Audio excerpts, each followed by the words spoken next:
Year 2006. My husband and I were trying to start a family while sailing around the world. Now, if your imagination took you to a nice romantic getaway on a luxury cruise where two young and handsome couple, like our Jack and Rose in the movie Titanic, I'm sorry to crush your imagination.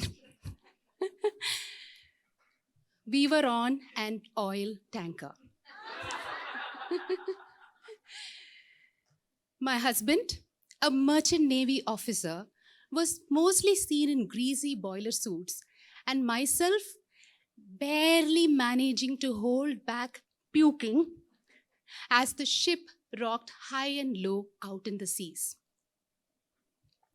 And sometimes when I threw up, people on board imagined, hmm, maybe, maybe she is expecting. Well, I don't blame them. What else? What is left for imagination for a young couple confined to a ship, nowhere to go, and not much pastime? Did some of your minds wander to the Titanic? Some scenes in the Titanic? Well, I wish that I was puking not because of seasickness, but because of morning sickness. You see, even I had thought that pregnancy is the easiest thing in the world. After all, you hear about accidental pregnancies right from high school days. And also precision pregnancies, which some of our friends are capable of achieving, like matching their due date to the enrollment date of the kids' preschool.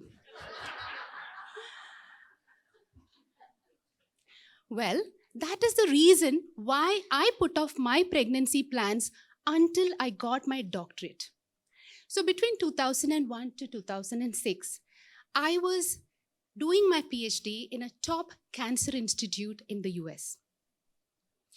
In 2002, when we got married, my husband and I were fully aware that we were stepping into a commitment, into a long-term, long-distance relationship.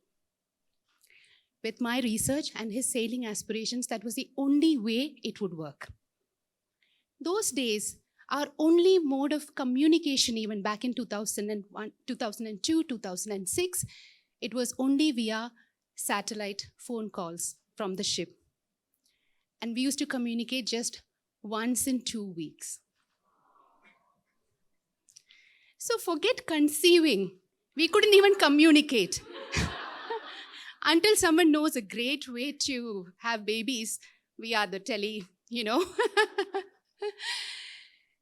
Well, jokes apart, those were really tough times in my life. A PhD, and I was doing it in Buffalo, a very cold, wintry place. Like some people even say that Santa Claus is actually from Buffalo. And I used to miss my husband terribly. There were days when I used to be alone in my room as my friends went out with their boyfriends to celebrate Valentine's Days, birthdays, and anniversaries. And that's the reason why, my friends, I was so thrilled when I finally got the chance to finish my PhD and join my husband on his ship. 4 months we sailed around the world. It was a fabulous, fabulous journey, except for the seasickness. And worst, no morning sickness. So we consciously made another choice, another decision. When we got off the ship, both of us jobless, we just decided to focus on one job, making a baby.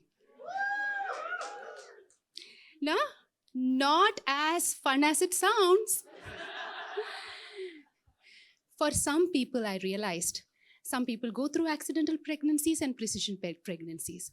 But some of us, like me, one of the most natural, fundamental, beautiful biological processes can become a struggle.